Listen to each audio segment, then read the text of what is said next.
ఈరోజు ఈ కార్యక్రమం మాకందరికీ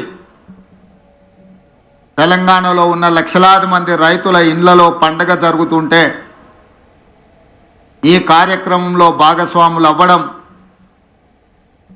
మా జన్మ ధన్యమైంది అని చెప్పి మా సహచరులందరం మేమందరం భావిస్తున్నాం.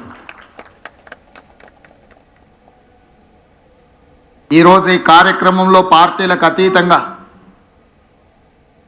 రైతుల యొక్క సంక్షేమాన్ని ఆకాంక్షించే శాసనసభ్యులు సిపిఐ నుంచి, భారతీయ జనతా పార్టీ నుంచి కూడా శాసనసభ్యులు ఇందులో పాల్గొని ఈ కార్యక్రమం పార్టీలకు అతీతంగా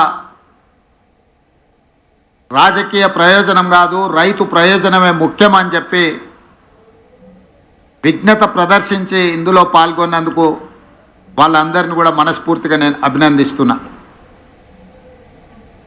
ఈరోజు దేశంలో కార్పొరేట్ కంపెనీల యజమానులు వేలాది లక్షలాది కోట్ల రూపాయలు బ్యాంకుల ద్వారా అప్పులు పొంది వ్యాపారాలలో నష్టం వచ్చిందని చెప్పి లేదా తప్పుడు లెక్కలు చూపించి లక్షలాది కోట్ల రూపాయలు బ్యాంకులకు ఎగవేసి ఈ దేశాన్ని వదిలి పారిపోతున్నారు.